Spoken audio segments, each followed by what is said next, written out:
نہیں کرتے. اور وہ کہہ رہا تھا کہ جاہل اور بے قیام لوگ جو ہیں ان کے معنوں کو بھی اور صحیفوں کی طرح کھینچ تار کر اپنے لیے ہلاکت پیدا کر لیتے ہیں. اور پھر ہم سیکھ رہے تھے کہ خدا نے نجات پانے کا کیا طریقہ سکھایا ہے, آسمان کی بادشاہی میں جانے کا کیا طریقہ سکھایا ہے, کہ نئے سرے سے پیدا ہونا ضرور ہے, بھلے کوئی کچھ بھی کیوں نہ ہو, جب تک وہ نئے سرے سے پیدا نہ ہو خدا کی بادشاہی کو دیکھ نہیں سکتا. اور آج ہم اسی گزشتہ کے ساتھ پیوستہ کریں گے, اسی میسج کو اور آگے لے کر جائیں گے. طریقے, کیونکہ خدا چاہتا ہے کہ مسیحیوں کے جن کو اس نے لے کر آسمان پر جانا ہے ان کا طریقہ وہی ہو جو خدا پسند کرتا ہے. ویسے آپ کو پتا ہے کہ کلیسیا دلہن ہے, ہمارا خداوند یسوع دلہا ہے. ہر شوہر چاہتا ہے کہ میری بیوی جو ہے, میری دلہن جو ہے, وہ عین میری باتوں کے مطابق کرے. میں ایک عورت سے بہنا سے پوچھ رہا تھا, میں بہنا آپ جب بھی آتی ہیں یہی ڈریس پہنا ہوتا ہے اپنے, تو وہ مجھے بڑی خوبصورت سے کہتی کہ اصل میں یہ میرے شوہر کو بڑا پسند ہے. تو میں نے کہا کتنی خوبصورت بات ہے, تو مجھے یہ بات بڑی اچھی لگی.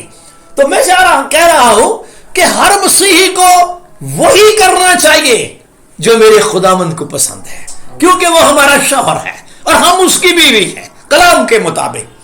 اب مسیح نے رسولوں کے وسیلے, اس سے پہلے نبیوں کے وسیلے وغیرہ وغیرہ, آپ جانتے ہیں سارا خدا کا کلام ہمارے قدموں کے لیے چراغ, ہماری راہ کے لیے روشنی ہے. پولس رسول کلیسیا کو بتا رہا تھا غصہ کرنے کا کیا طریقہ ہے. آپ کہیں گے غصہ کرنا چاہیے, بھئی آپ کرنا نہیں چاہیے لیکن وہ آ جاتا ہے, یہ نیچرلی ہے. غصہ ہماری نیچر میں شامل ہے. اور اس کے اوپر بھی پولس رسول سکھا رہا تھا اسس کی کلیسیا کو غصہ تو کرو مگر گناہ نہ کرو. اتنا ہی نہ غصہ آ جائے کہ تم گناہ کی طرف ہی چلے جاؤ, گناہ نہیں ٹچ ہونا چاہیے. اور اس کی لمٹ بتا رہا تھا, غصہ لمٹڈ ہونا چاہیے. بڑی خوبصورت بات ہے. سورج کے ڈوبنے تک, سن سیٹ تک, ٹل دی سن سیٹ, سورج کے ڈوبنے تک تمہاری خفگی نہ رہے.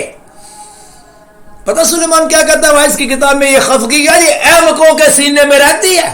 احمق اپنی خفگی نہیں ختم کرتے, اس لیے تو احمق عورت اپنے گھر نہیں بنا سکتی. اور آگے کہہ رہا تھا ابلیس کو موقع نہ دو, غصہ تو کرو مگر گناہ نہ کرو. تو مطلب کہنے کا یہ ہے, یعقوب نے بھی اسی بات کو ہی آگے بڑھایا اور کہا کہ انسان کا قہر جب وہ خدا کی راست بازی کا کام نہیں کرتا, لہذا پھر یوحنا بھی کہتا ہے کہ ہم قائن کی مانند نہ بنے, جس نے اب اتنا غصہ اس کو آیا حالانکہ خدا روک بھی رہا ہے, او بھائی اس پر غالب آ, قائن صاحب اس پر غالب آ, ہدیہ تجھے گزرانا بڑا اچھا لگا ہے. میں حیران ہوتا ہوں خدا کی انسٹرکشن پر اس نے کوئی غور ہی نہیں کیا, کوئی بات ہی نہیں کی, اس کے اوپر اس نے بالکل دھیان ہی نہیں دیا مجھے خداوند کیا رہا ہے. آپ کو پتا خدا نے بڑا صفائی سے بولا تھا اس پر غالب آ. کس پر؟ اور اس غصے پر غالب آ جس کے سبب سے تیرا منہ بگڑا ہوا ہے. غالب آیا نہیں آیا, کیا کیا؟ اپنے سگے بھائی کو, کتنے کے بھائی تو بتا رہا, ایک ہی تو بھائی ہے, وہ ایک ہی بھائی ہے, تو نے اس کو بھی قتل کر دیا ہے, گناہ قاتل ہو گیا ہے. اور بعد میں پھر آپ کو پتہ ہی ہے.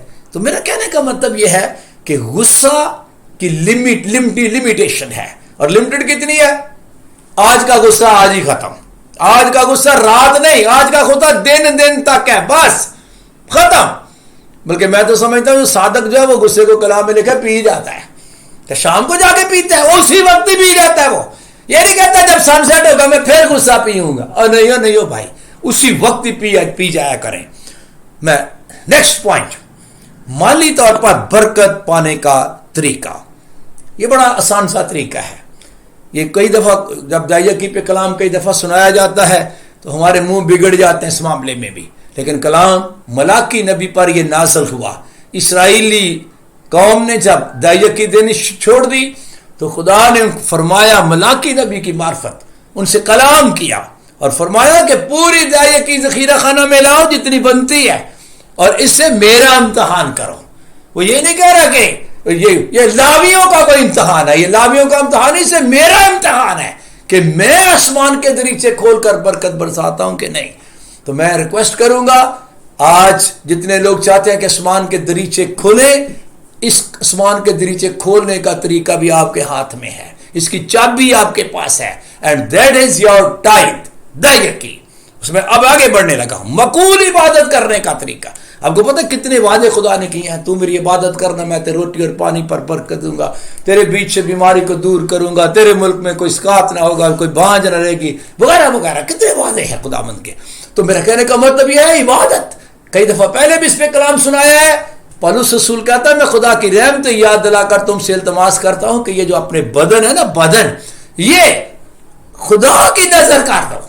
یہ خدا کے جو نظر ہونے کے لیے وہ قربانی کی طرح سے قربانی نظر کر دی جاتی ہے. ان بدنوں کو قربانی ہونے کے لیے نظر کر دو, جو زندہ ہو اور پاک ہو اور بدن بھی خدا کو پسندیدہ ہو. بس یہی تمہاری معقول عبادت ہے. تو مطلب ہے کہ یہ ہے معقول عبادت کرنے کا طریقہ.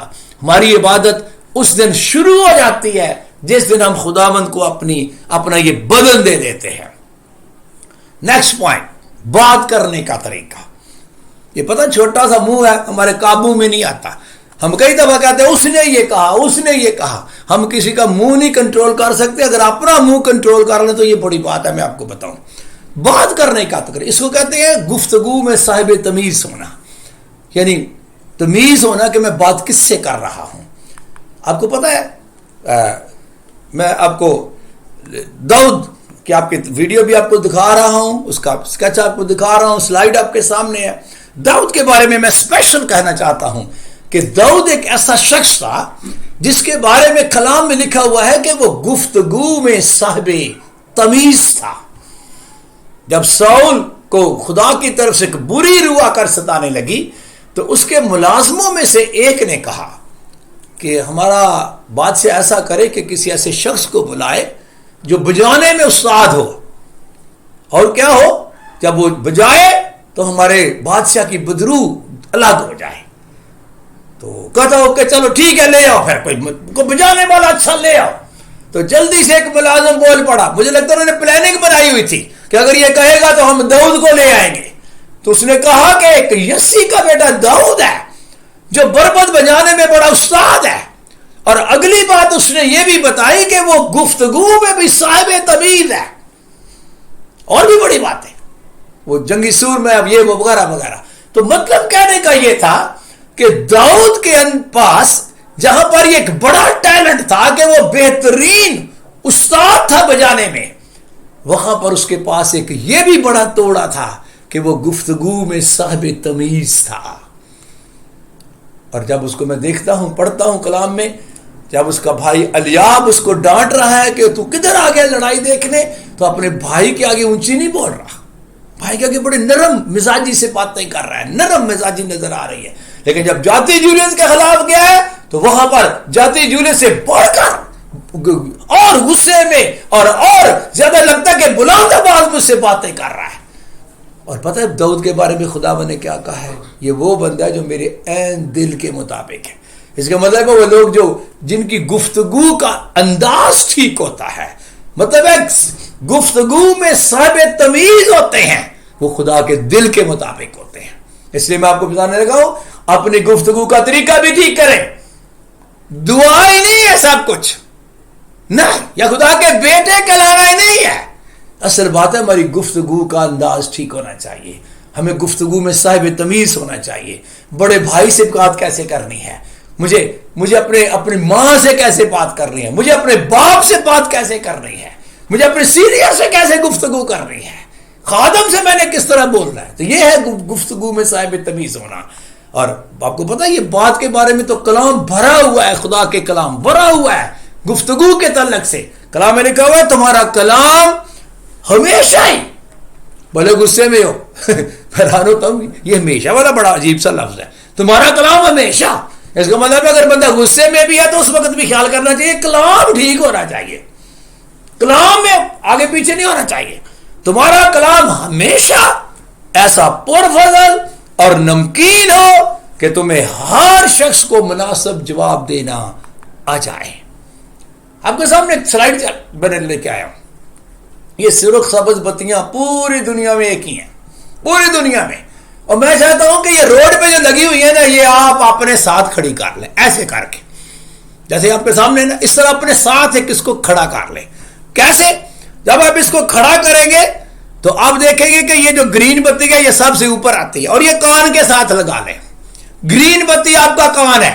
آپ کو پتا ویسے بھی کان کا پردہ کوئی نہیں ہوتا، مطلب ہے کہ پردے سے مراد ہے اس کا کوئی کلوزنگ سسٹم نہیں ہوتا، یہ آل دی ٹائم گرین ہی رہتا ہے، سنتے ہی رہو، سوئے ہوئے بھی ہم سن سکتے ہیں. تو یہ جو گرین بتی ہے یہ آپ کے کان ہے. جیسے یعقوب کہتا ہے سننے میں تیز، آل دی ٹائم لسننگ آن رہنی چاہیے. اس کے بعد نیچے آپ کا آ جاتا ہے یہ منہ، یلو بتی. اور یلو بتی جب جل رہی ہے اس کا مطلب سادہ سا، سب ڈرائیور جانتے ہیں، اس کا مطلب ہوتا ہے ادھر ادھر دیکھ کے گزر جاؤ. اگر سمجھ آتی ہے تو گزر جاؤ، سمجھ نہیں آتی تو مت گزرو. لیکن آپ اپنے ذمہ دار خود ہوں گے. اگر نقصان ہو گیا تو آپ اپنے ذمہ، اس کا مطلب ہے آپ اپنے بولنے کے ذمہ دار ہوں گے. اس لیے بڑا سوچ سمجھ کر گزرو. تو یہ جو یلو بتی ہے یہ اپنے منہ پہ لگا لیں، اس کو منہ کے ساتھ فٹ کریں. اس کا مطلب ہے کہ میں بولنے سے پہلے 1000 دفعہ سوچو بولوں گا تو نقصان تو نہیں ہو جائے گا، کوئی بولنے سے کسی کی دل آزاری تو نہیں ہو جائے گی، بولنے سے کوئی ڈیمیج تو نہیں ہو جائے گی چیز. ان باتوں کو بڑا غور سے سنیں. اور ایک ریڈ بتی بھی ساتھ ہی ہے، وہ بھی دور نہیں ہے، بڑی قریب ہی ہے. اور اس کا سادہ سا مطلب یہ ہے کہ قہر میں دھیما. اصل میں یہ آیت ہے یعقوب کے خط کے پہلے خط میں، یہ آیت ہے پہلے باب کی 19ویں اور 20ویں آیت کہ ہر شخص سننے میں تیز، بولنے میں دھیرا اور قہر میں دھیما ہو. سمجھو یہ ریڈ بتی تو آپ کی ہونی نہیں چاہیے، اس طرح کا سسٹم ہو. کیوں؟ کیونکہ انسان کا جو قہر ہے وہ خدا کی راست بازی کا کام نہیں کرتا. اگر اسی میں کوئی یوں کہیں گے کہ everyone should be quick to listen, slow to speak and slow to become angry, because human anger does not produce the righteousness that God desires. میں تھوڑا سا آگے بڑھتا ہوں. اسی زبان کے بارے میں مثال کی کتاب میں لکھا ہے موت اور زندگی اسی زبان کے قابو میں ہے. یہ آپ کے سامنے جو سلائیڈ ہے ساری اے بی سی نہیں منہ سے نکال دینی، وہ بابا اس کو کنٹرول کرو، یعنی جو آتا جانے دو باہر، ساری اے بی سی. نو نہیں بھائی، اس طرح نہیں. جب آپ پتہ ہے جب آپ بول دیتے ہیں، میں نے بتایا تھا نا کہ جب آپ بول دیتے ہیں تو پھر آپ اس کے ذمہ دار ہو جاتے ہیں. when we are the master for our unspoken words، ہم نے نہیں نہ بولے ان کے اوپر ہم پورے ماسٹر ہیں اس کے، لیکن جو منہ سے نکل گئے اس کے ہم سلیوز بن جاتے ہیں، اس کے ہم غلام ہو جاتے ہیں. پھر کئی دفعہ غلط بول کے اس کو پھر ادھر ادھر سے سنبھالتے رہتے ہیں. تو اچھا ہوتا کہ اگر آپ نہ ہی بولتے. اس لیے بولنے سے پہلے ہمیشہ سوچ لینا چاہیے. اور بڑی پیاری بات لکھی ہوئی ہے امثال کی کتاب میں، جب تیرے لبوں سے سچی باتیں نکلیں گی، جب تیرے لبوں سے سچی باتیں نکلیں گی تو میرا دل شادمان ہوگا.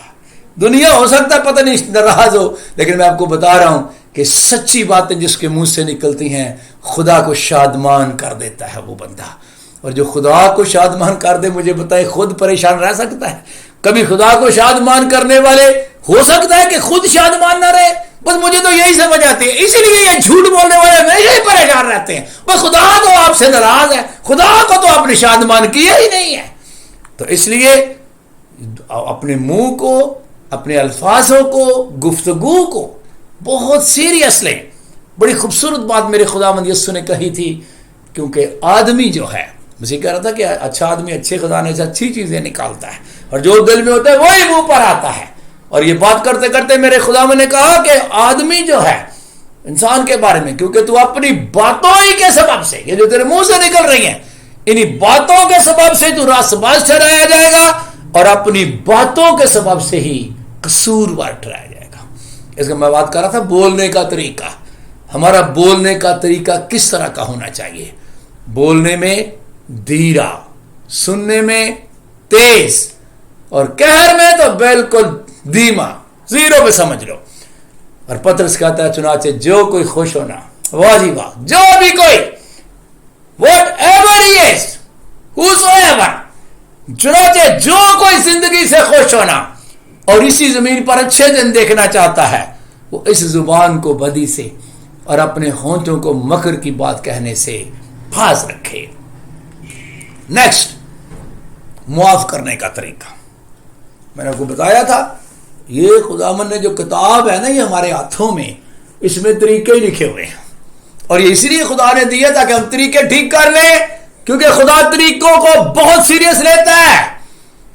کلام کے مطابق اپنے طریقوں کو ٹھیک کر لیں۔ آئیے اپنے معاف کرنے کے طریقوں کو بھی سوچیں۔ اب پتہ معاف تو کرتے رہتے ہیں لوگ، سوری کہتے رہتے ہیں اور ہم سوری قبول کرتے رہتے ہیں، لیکن کیسے؟ کیا اوپر اوپر سے کہ اندر سے بھی؟ کلام کے مطابق یسوع مسیح نے بہت گہری تعلیم اس کے بارے میں دی ہے، معافی مانگنے کے بارے میں بھی اور معاف کرنے کے بارے میں بھی۔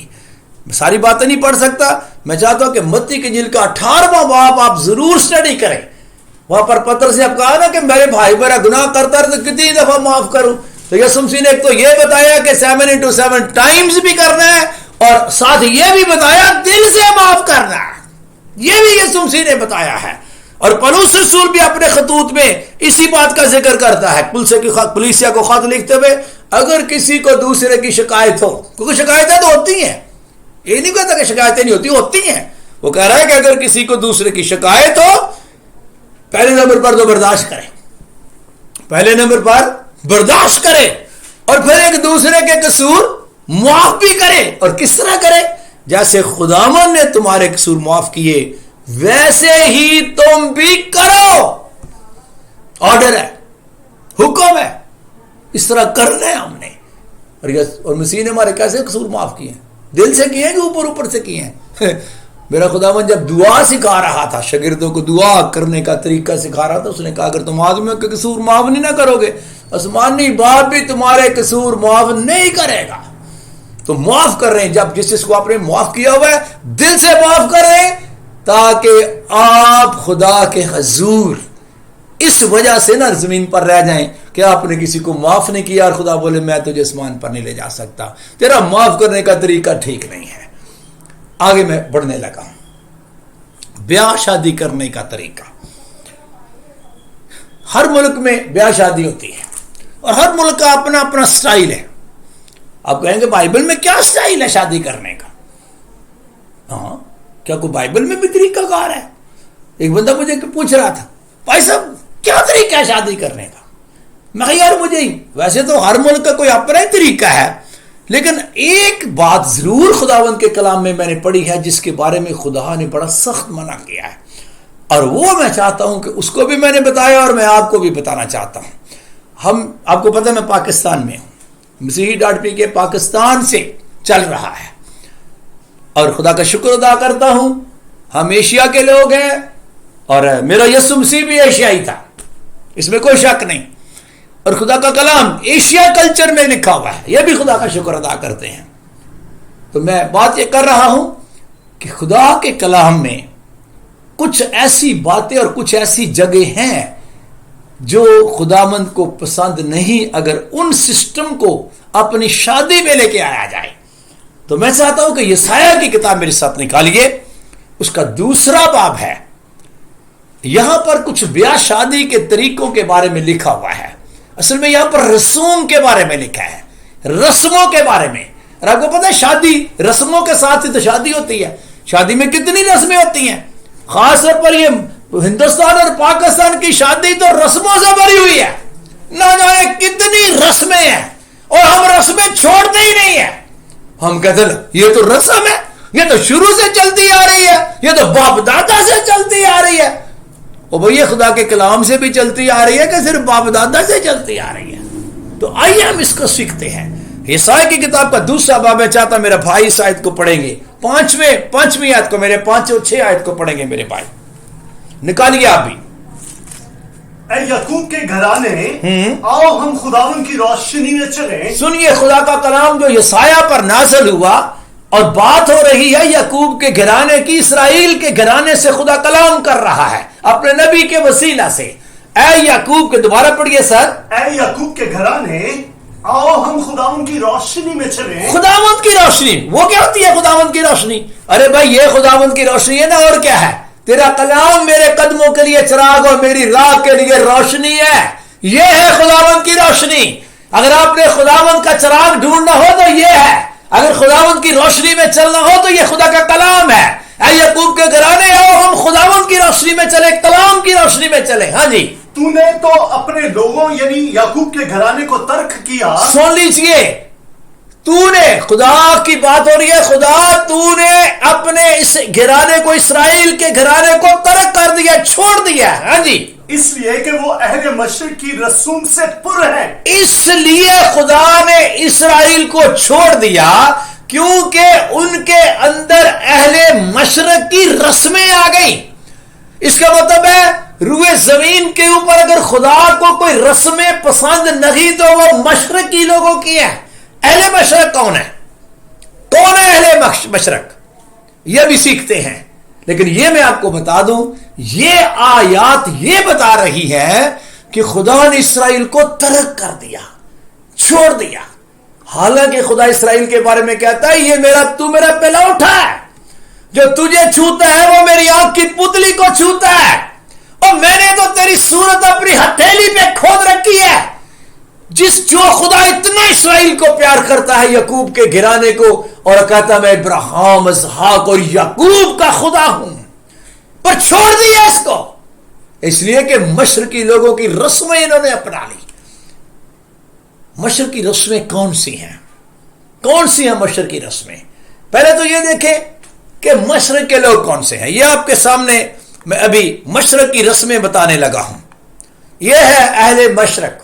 یہ مشرق کا آپ کے سامنے پورا نقشہ ہے. یہ بہت سے ممالک ہیں اس کے اندر, ایران, عراق, ترکی, افغانستان, پاکستان, ہندوستان, اردو, لبنان, سعودی عرب, مصر, انڈونیشیا, صومالیہ, مراکو, سوڈان, چین, Japan, Vietnam, Cambodia, Thailand, Algeria. یہ سارے کے سارے ملک مشرق کے ہیں. اور مشرق کے لوگوں کی رسمیں, بات ہو رہی ہے مشرق کے لوگوں کی رسموں کی, کہ ان رسموں کے سبب سے خدا نے ان کو چھوڑ دیا. اس کا مطلب ہے خدا کو اور مشرقی لوگوں کی رسمیں اچھی نہیں لگتی. اس کی وجہ پتہ کیا ہے؟ کہ مشرقی لوگ جو تھے, بالخصوص میں بات کرنے لگا پاکستان اور ہندوستان کی بات کرنے لگا. میں پاکستان میں ہوں اور مجھے پتا کافی لوگ پاکستانی اور ایشیا کے لوگ اس کو زیادہ سنتے ہیں, ہمارے یوٹیوب کے اس پروگرام کو. ہمارے جو رسمیں جو شادی کے اندر جاری ہیں وہ زیادہ تر ایسی ہیں جن کا تعلق خدا کے کلام کے ساتھ نہیں ہوتا. چونکہ ہم لوگ انہی میں سے نکل کر آئے ہیں.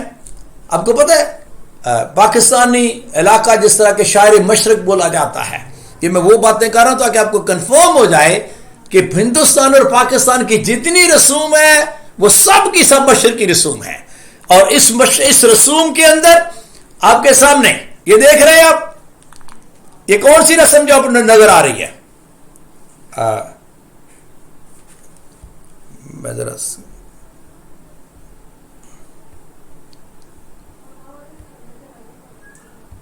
ہاں جی,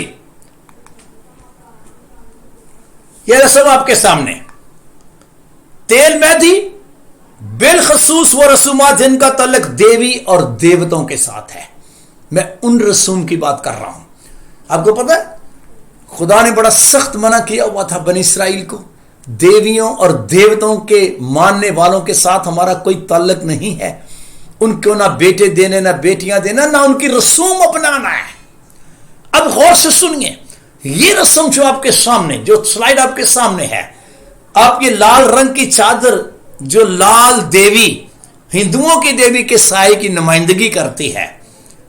مجھے نہیں پتا, ہم کئی لوگ جو سن رہے ہیں, ہو سکتا ہے کوئی ایسی میری بہن ہو جس کے سر پر اس کی شادی کے ٹائم یہ اڑی گئی ہو, کوئی بھائی بھی ہے, ہو سکتا ہے کوئی خادم بھی اس میں انوالو ہو. لیکن اس کا یہ مطلب نہیں کہ آپ نے کوئی بڑا جرم کر لیا, آپ کو معلوم نہیں تھا, اس وقت آپ کو پتہ نہیں تھا. لیکن اب میں آپ کو بتا رہا ہوں کہ یہ رسم جو ہے یہ مسیحوں کی نہیں ہے, یہ ہندوؤں کی ہے. مسیحوں کا کسی بھی دیوی یا دیوتوں کے ساتھ کوئی تعلق نہیں. یہ لال دیوی ہے, یہ لال دیوی آپ کی کہاں گئی؟ یہ لال دیوی آپ کی. ہمارا ساتھ تو تعلق ہے, او بابا ہمارے ساتھ کوئی تعلق نہیں ہے. ایون کہ تیل مائیوں کی جو رسم ہے, بیسیکلی تیل مائیوں کی رسم, یہ اہل مشرق کی ہے, یہ ہندوؤں کی ہے, یہ مسیحوں کی نہیں ہے. یہ ہندو مذہب کے لوگ جو ہیں یہ ان کی مذہبی رسم ہے. یہ بھی آپ کو میں بتا دوں, ہمارے ہندو بھائیوں کی مذہبی رسم ہے, یہ ان کے مذہب کے اندر یہ چیز شامل ہے. شادیوں میں وہ تیل، اور یہ جو تیل ہے دلہا اور دلہن کو لگاتی ہیں. تیل مہندی کی رسم جو ہے یہ ٹوٹلی 100% ہندوؤں کی ہے. تو کیا یہ ہمیں کرنی چاہیے جبکہ اس کا تعلق بھی دیویوں اور دیوتوں کے ساتھ ہے؟ ایک بات کو یاد رکھیے، آپ کے سامنے میں نے سلائیڈ بھی بنائی ہوئی ہے، اس کو اچھی طرح پڑھ لیں اور میرے منہ سے بھی سن لیں. اس بائبل مقدس کے اندر یہ جو آپ پڑھتے ہیں اور ہم پڑھ رہے ہیں، بائبل مقدس کے اندر کسی بھی جگہ، کسی بھی شادی کے موقع پر، کسی بھی جگہ، کسی بھی شادی کے موقع پر کسی دلہن کو یا کسی دلہا کو نہ تیل سے مسح کیا گیا ہے، نہ گانے باندھے گئے ہیں اور نہ مہندیاں لگائی گئی ہیں. میں اس بائبل مقدس کی بات کر رہا ہوں. خداوند کے خادم سن لیں، کلام کے خادم سن لیں، یہ رسمیں خاص طور پر تیل مہندی جس کو ہم کہتے ہیں، اس کا کوئی تعلق مسیحوں کے ساتھ نہیں ہے. میں بہت خوش ہوا، آپ کو پتہ ہے اس وقت پاکستان میں ہمارے بڑے عظیم خادم ڈاکٹر جمیل ناصر صاحب، عام دنیا ان کو سنتی ہے، میں بھی بڑے شوق سے ان کا کلام سنتا ہوں. ایک دفعہ کراچی میں وہ ARP چرچ کریم آباد میں آئے ہوئے تھے. I was there, myself I was there. تو میں جب ان کے منہ سے یہ بات سنی مجھے بڑی خوشی ہوئی. تو وہ بھی یہی بات کر رہے تھے جو میں آپ کے سامنے کر رہا ہوں. وہ کہہ رہے تھے کہ مہربانی کر کے نا ان خادموں کو بلا کر اپنی تیل مہندی پہ دعا نہ کرایا کرے. آپ کیا سمجھتے ہیں کہ دعا کرنے سے یہ ہماری تیل مہندی اسپرچولائز ہو جاتی ہے، روحانی ہو جاتی ہے؟ کیا دعا کرنے سے تیل مہندی پہ پادری صاحب آ جائیں گے، دعا کر دیں گے تو یہ اسپرچول ہو جائے گی، یہ رسم روحانی ہو جائے گی؟ یہ کبھی بھی روحانی نہیں ہوگی. ہم پتہ نہیں ہم نے دعا کو کیا سمجھا ہوا ہے. ارے بھائی، خدا طریقوں کو بڑا سیریس لیتا ہے. آپ کیا سمجھتے ہیں جس طریقے پر دعا کر دی وہ طریقہ سے خود روحانی بن جائے گا؟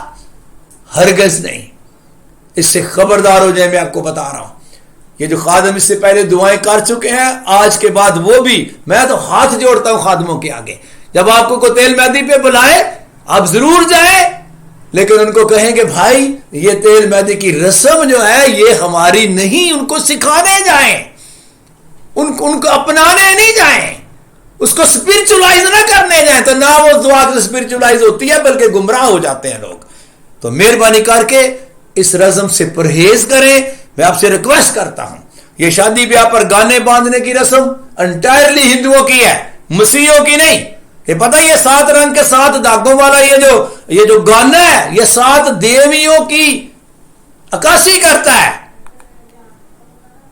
آپ نے کبھی ایک بات پر غور کیا؟ ویسے تو یہ بڑی لمبی بات ہے لیکن میں شارٹ باتیں کر رہا ہوں.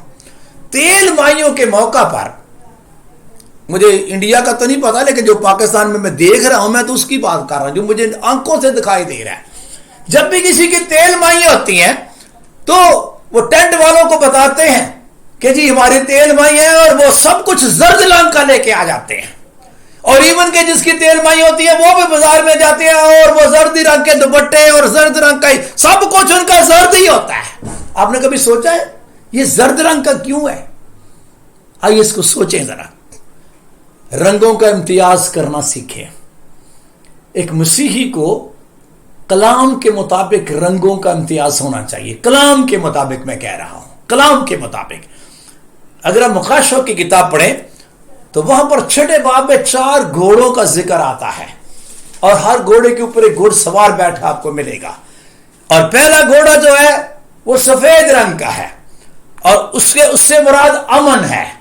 اس کے بعد دوسرے گھوڑے کی بات آتی ہے تو وہ ریڈ ہے اور اس سے مراد جنگ و جدل ہے یا خطرہ ہے، خون.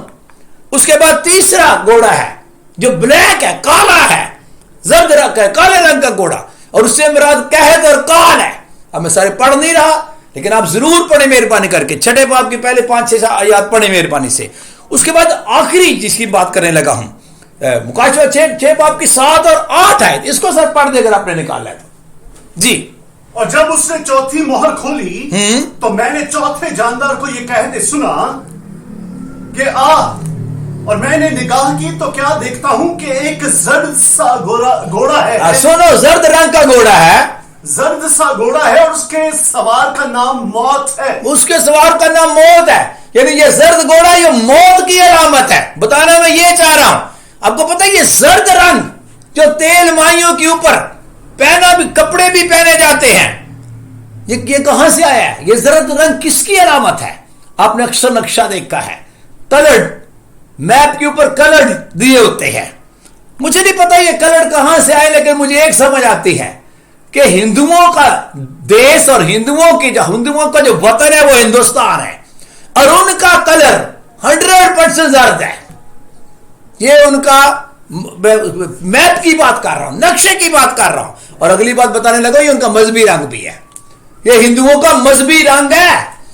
یہ جو مسیحی لوگ زرد کپڑے پہن رہے ہیں نا، سن لے ذرا آپ، یہ جو کپڑے، یہ والے کپڑے پہنتے ہیں نا تیل مائیوں کے اوپر، اور بھائی یہ کلر جو ہے یہ ہندوؤں کا ہے، اور یہ موت کا کلر ہے. یہ ریپریزنٹ کرتا ہے موت کو، ڈیتھ کو. اب دیکھ رہے ہیں ٹینٹ بھی لگے گا تو اسی طرح کا، وہ لڑکے جو دوپٹے پہنیں گے وہ بھی. یہ کیا ہے؟ زرد رنگ کے ذرا گہرائی میں جائیں.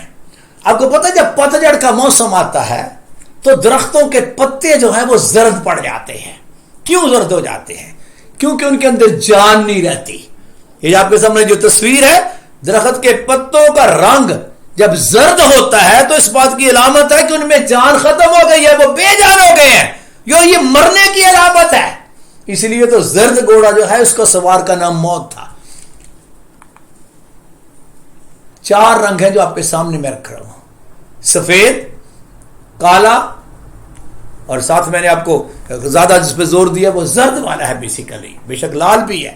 تو زرد رنگ کی میں بات کر رہا تھا. تیل مائیوں کے اوپر کیوں زرد لباس پہنا جاتا ہے، کیوں زرد ٹینٹ لگایا جاتا ہے؟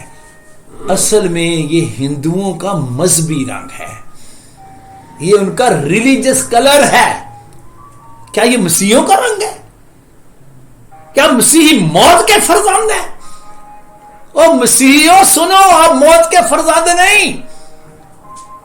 ارے بھائی ہمیں تو خداوند نے طریقی سے نکالا ہے.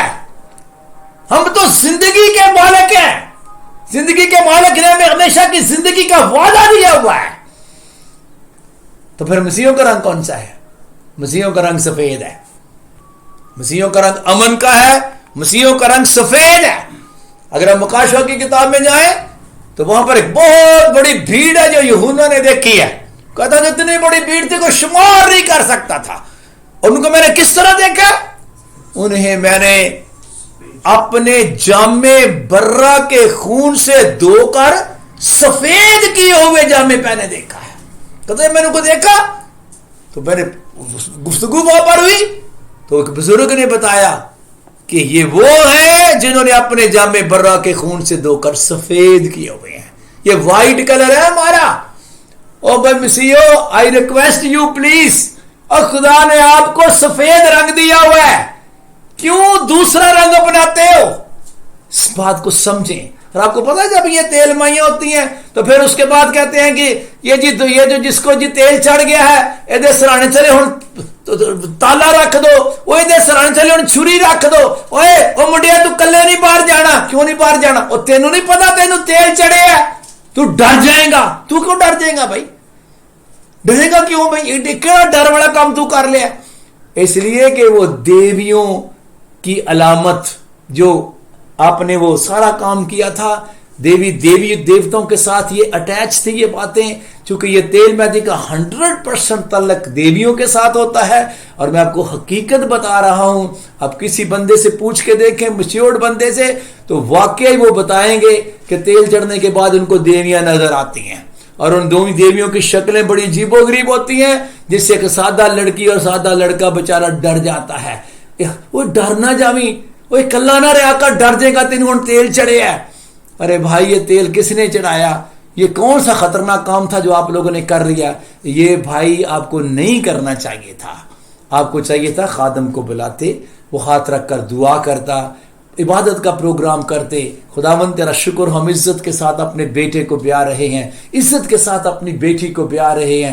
عبادتی پروگرام کیا کریں, شکر گزاری کی عبادت کیا کریں. یہ تیل مائیوں کا پروگرام ہرگز مسیحوں کی رسم نہیں. اس کے سبب سے خدا اسرائیل سے الگ ہو گیا تھا. اور کیوں میرے خداوند سے الگ ہونا چاہتے ہو؟ جس نے اسرائیل کو ترک کر دیا, کیا وہ آپ کے ساتھ رہے گا؟ یسوع مسیح کو بلایا کیجیے, دیویوں کو نہ بلایا کیجیے. تیل مائیاں کرو گے, دیویاں آئیں گی. یسوع مسیح کو بلاؤ گے تو یسوع مسیح آئے گا. آپ کو پتہ ہے یسوع مسیح بھی شادیوں میں آنا پسند کرتا ہے. جب قانا گلیل میں پہلی اس کی دعوت ہوئی تو وہاں پر یسوع آیا ہوا تھا, اور وہ شادی میں ہی آیا ہوا تھا. اور وہاں پر آ کر اس نے بڑا بلکہ پہلا معجزہ اس نے سٹارٹ ہی یہاں سے کیا ہے. تو میں ریکویسٹ کرتا ہوں, یسوع کو بلائیں, اپنی شادی میں یسوع کو بلائیں, دیویوں کو نہ بلائیں. شادی کرنے کا یہ طریقہ ہے. ان چیزوں کو ختم کر دیں. اگر پہلے ہو چکی ہیں, پتہ ہے میرے یسوع سے ایک بات کہی تھی, اور محنت اٹھانے والوں اور بوجھ سے دبے لوگوں, اور میرے پاس آؤ, میں تمہیں آرام دوں گا. اور کہا کہ بڑی زبردست بات میرے خداوند نے کہی, میرا جوا اپنے اوپر اٹھا لو اور مجھ سے سیکھو. جو لوگ تیل مائیاں کرتے ہیں, یہ ہندوؤں کا جوا ہے, مسیح کا جوا نہیں. ویسے آپ مجھے بتائیں, ایک مسیحی کو مسیح کا جوا پہننا چاہیے کہ ہندوؤں کا جوا پہننا چاہیے؟ ارے ایک مسیحی کو مسیح کا جوا پہننا چاہیے. اور آپ کوئی خوشخبری سنو, مسیح کا جوا ہلکا, ملائم, اس میں کوئی ڈرانے والی چیز نہیں ہے. سیکھ لیجئے, کیونکہ یسوع نے کہا مجھ سے سیکھو. میں اس لیے کہہ رہا ہوں, مجھ سے سیکھو تو تمہاری جانیں آرام پائیں گی. تیل مائیاں کرو گے, ہندوؤں کے جوئے کے نیچے رہو گے, بوجھ کے نیچے جاؤ گے. اور آپ کیا سمجھتے ہیں یہ تیل مائیاں کرنے والے بڑے ایزی ہوتے ہیں؟ کرنے کے بعد یہ مالی طور پر بھی بوجھ کے نیچے چلے جاتے ہیں, ہر طریقے سے بوجھ کے نیچے چلے جاتے ہیں. میں ہاتھ جوڑ کر منت کرتا ہوں, اگر آپ کلام سن رہے ہیں تو کلام کو عزت دیں اور میرے مسیح سے سیکھیں. اس نے کہا مجھ سے سیکھو تو تمہاری جانیں آرام پائیں گی, کیونکہ میں حلیم ہوں اور دل کا فروتن ہوں, تو تمہاری جانیں آرام پائیں گی, کیونکہ میرا جوا ہلکا ہے, ملائم ہے. میں ایک بہن کا ذکر کرنا چاہتا ہوں. روت کا نام آپ نے کئی دفعہ سنا ہے, روت کا کردار بھی آپ نے کئی دفعہ سنا ہے, روت کی کتاب آپ نے کئی دفعہ پڑھی ہوگی. یہ ایک موابی لڑکی تھی جس کا شوہر مر گیا. ساس نعومی کے ساتھ جب مواب سے چلی, آپ کو پتا یہ بھی اپنے دیوتا کو پوجتی تھی. یہ کوئی اسرائیلی نہیں تھی, نہیں. نعومی نے اسپیشل کہا, ان دونوں کو ہی کہا, عرفہ کو بھی اور روت کو بھی, میرے پاس بیٹا تو ہے کوئی نہیں, میری بیٹیوں واپس چلی جاؤ, اپنے دیوتا کے پاس چلے جاؤ, اپنے لوگوں میں چلی جاؤ اور اپنے دیوتا کے پاس چلے جاؤ. لیکن آپ کو پتا ہے روت کا فیصلہ کیا تھا؟ اس نے اپنی ساس نعومی سے کہا تھا میں نے تیرے ساتھ جانا ہے, کیونکہ میں نے اپنا فیصلہ بدل لیا ہے. اور اس فیصلے میں پتا اس نے کیا فیصلہ کیا تھا؟ جہاں تو جائے گی میں وہی جاؤں گی, اور تیرے لوگ, میری ماں میرے لوگ ہوں گے. جہاں تو رہے گی میں وہی رہوں گی, اور جہاں تو مرے گی میں وہی مروں گی. اور ایک بڑی اہم بات اس نے کہی تھی, تیرا خدا میرا خدا ہوگا.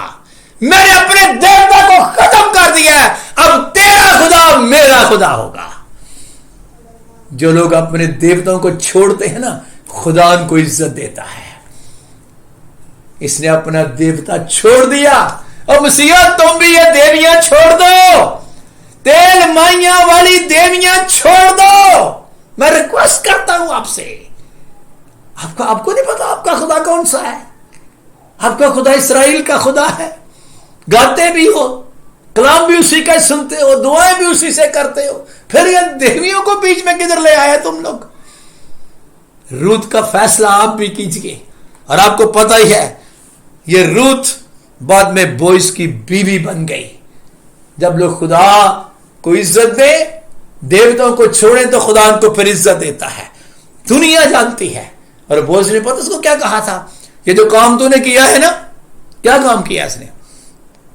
مجھے تو ایک کام ہی نظر آتا ہے، اس نے اپنا خدا چینج کر لیا ہے، اس نے اپنا دیوتا بدل لیا ہے. تو بوئز کہہ رہا تھا خدا وہ تیرے کام کا بدلہ تجھے دے. اور کیا بدلہ دے؟ بلکہ خداوند اسرائیل کے خدا کی طرف سے جس کے پروں کے نیچے تو پناہ کے لیے آئی ہے، تجھ کو پورا اجر ملے. جب لوگ دیوی دیوتوں کو چھوڑ کر خداوند کے پروں کے نیچے آتے ہیں، ان کو خدا اجر دیتا ہے. اور اس کو کیا اجر ملا؟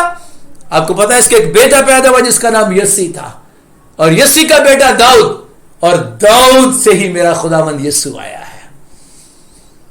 روت کا نام اور روت کے نام کی کتاب آپ پڑھتے ہیں، اور روت کا کردار آپ دیکھیں ذرا کیا ہے. آئی ریکویسٹ یو کہ آپ مہربانی کر کے اپنا شادیوں کا طریقہ بدلیں، کیونکہ خدا ہمارے طریقوں کو بہت غور سے دیکھ رہا ہے. آپ اپنی بیٹی کی شادی کس طریقے سے کر رہے ہیں؟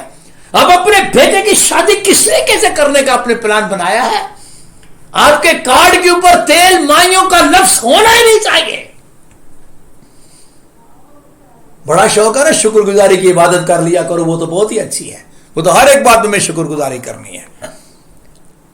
کلام کہتا ہے پس اب تم پردیسی اور مسافر نہیں رہے، بلکہ مقدسوں کے ہم وطن ہو گئے ہو اور خدا کے گھرانے کے ہو گئے ہو. ہمارا گھرانہ دیوی دیوتوں کا نہیں، خدا کا گھرانہ ہے. اور رسولوں اور نبیوں کی نیو پر جس کے کونے کے سرے کا پتھر جو ہے وہ خود مسیح یسوع ہے، تعمیر کیے گئے ہو، اور اسی میں ہر ایک عمارت میل ملا کر خدا مند میں پاک مقدس بنتا جاتا ہے. ہم برگزیدہ نسل ہیں، ہم شاہی کاہنوں کا فرقہ ہے. ہمارا دیویوں اور دیوتوں کے ساتھ کوئی دور کا تعلق بھی نہیں ہے. میں چاہتا ہوں کہ اب خدا کی راہوں پر چلیں، خداوند کی راہوں پر چلیں. ایک گیت مجھے بڑا ہی پسند ہے، بڑا ہی پسند ہے. ویسے تو مجھے بڑے گیت پسند ہے، خدا کا شکر ہے، لیکن میری ابھی شاید مجھے ایسا لگتا ہے کہ میرے تھوڑے سے دن رہ گئے ہیں، تو میں اکثر یہ گاتا رہتا ہوں.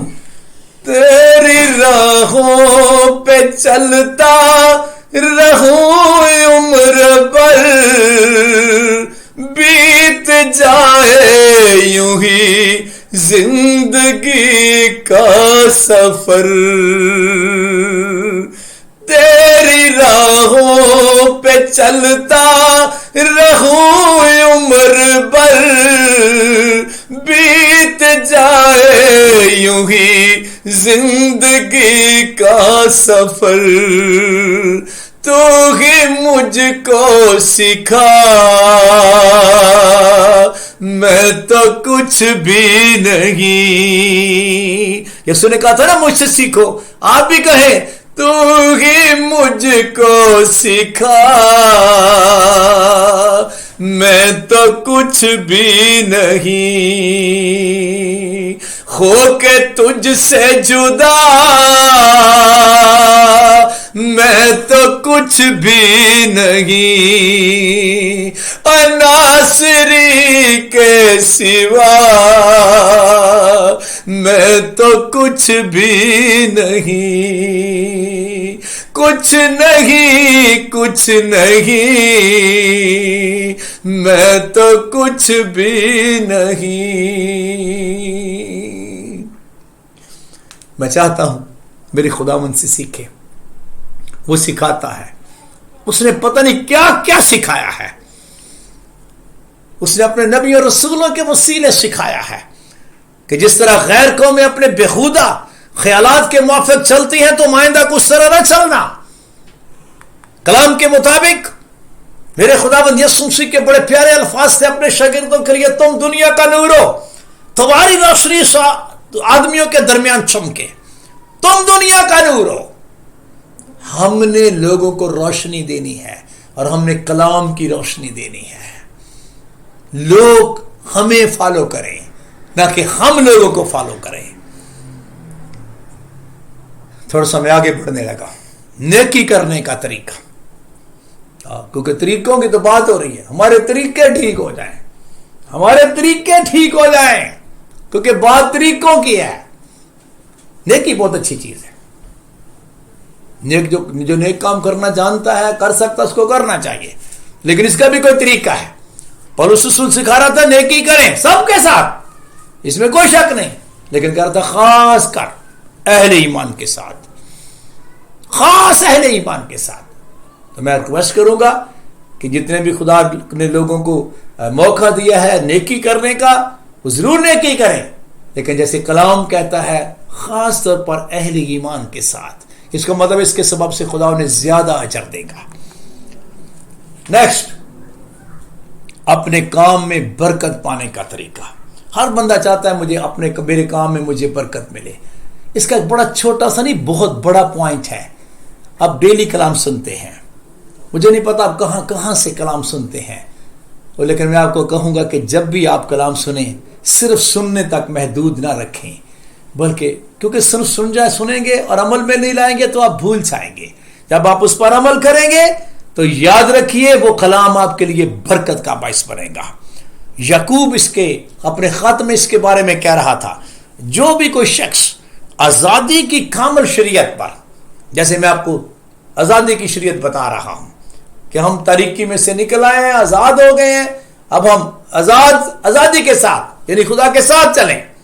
جو شخص آزادی کی کامل شریعت پر غور سے نظر کرتا رہتا ہے، نظر کرتا ہی رہتا ہے کہ میں کس طرح چل رہا ہوں، میں آزادی کی شریعت کے مطابق چل رہا ہوں کہ نہیں، وہ اپنے کام میں اس لیے برکت پائے گا کہ سن کر بھولتا نہیں بلکہ عمل کرتا ہے۔ تو آج میں آپ کو علانیہ بتاتا ہوں، اگر آج کے بعد آپ نے یہ تیل مہندی اور یہ فضول رسمیں چھوڑ دی نا جو ہماری نہیں ہے، آپ برکت پائیں گے۔ میں دعوے سے کہتا ہوں، کیونکہ میرے خدا نے پتہ کیا کہا تھا، زیادہ مبارک وہ ہیں جو میرا کلام سنتے اور اس پر عمل کرتے ہیں۔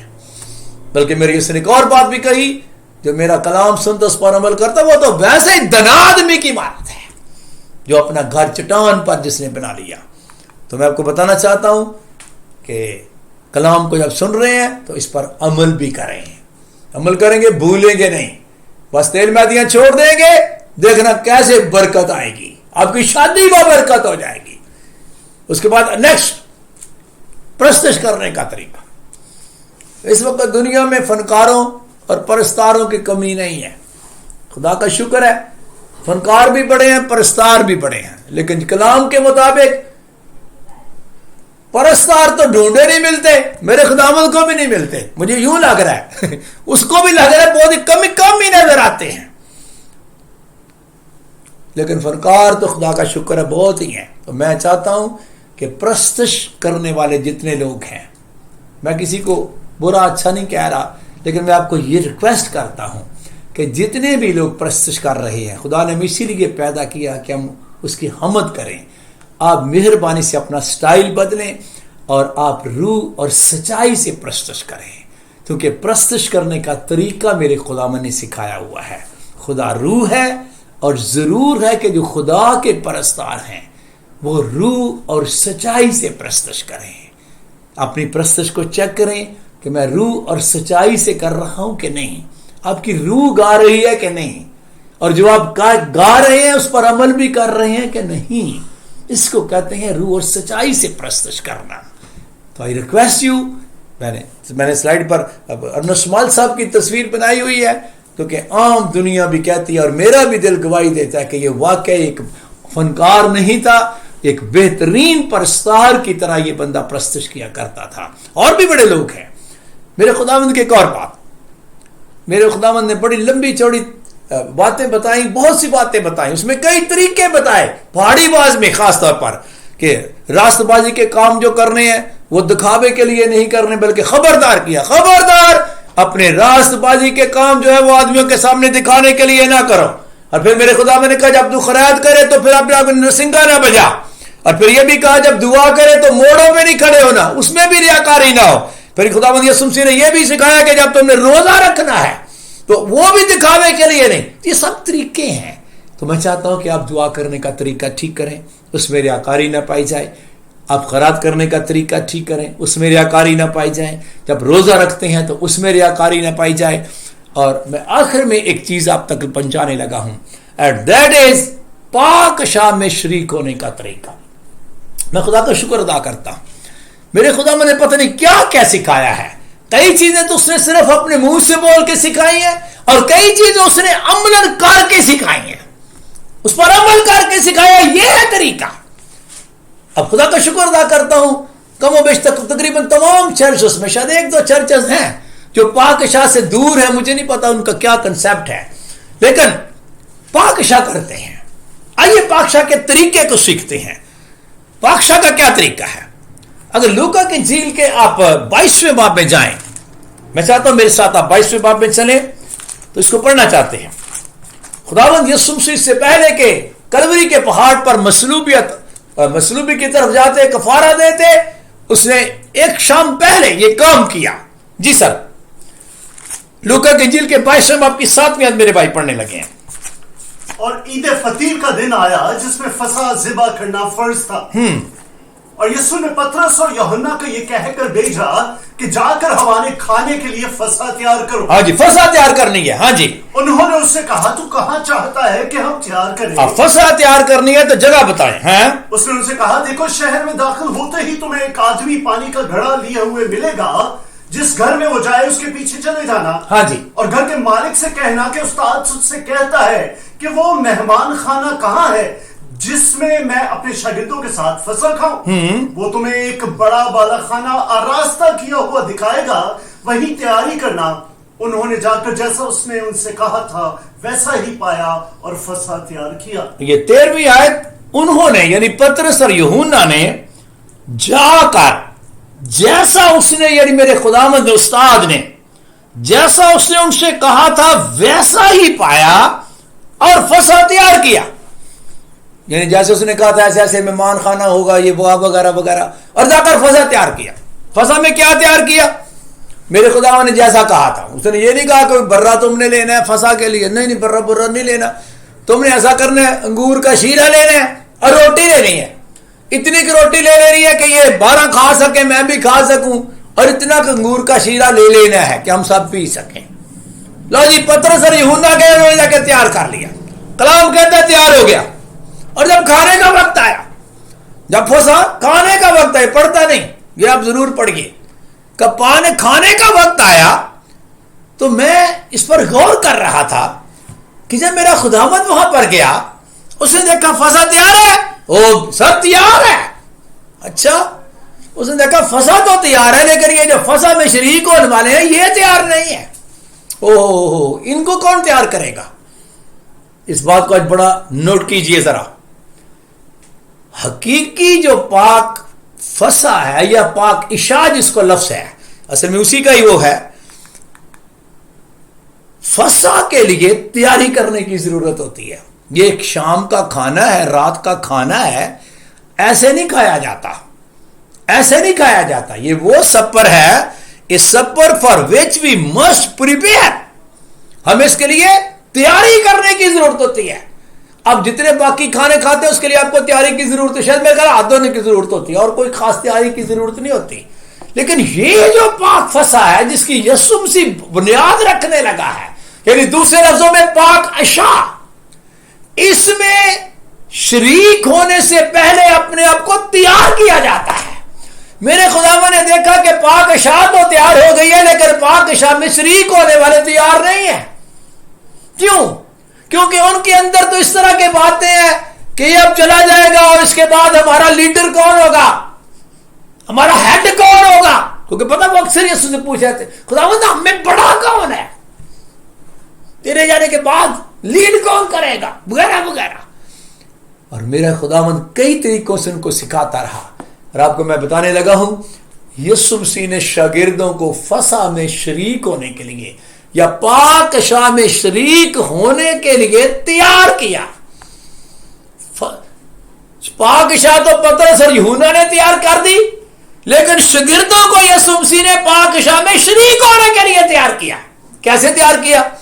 اگر آپ یوحنا کی انجیل کے 13ویں باب میں آئے سر میرے ساتھ, یوحنا کی انجیل کے 13ویں باب میں آئے, یسوع مسیح نے ان کو تیار کیسے کیا, اس کو میں چاہتا ہوں پڑھیں. چوتھی آیت سے پڑھیں.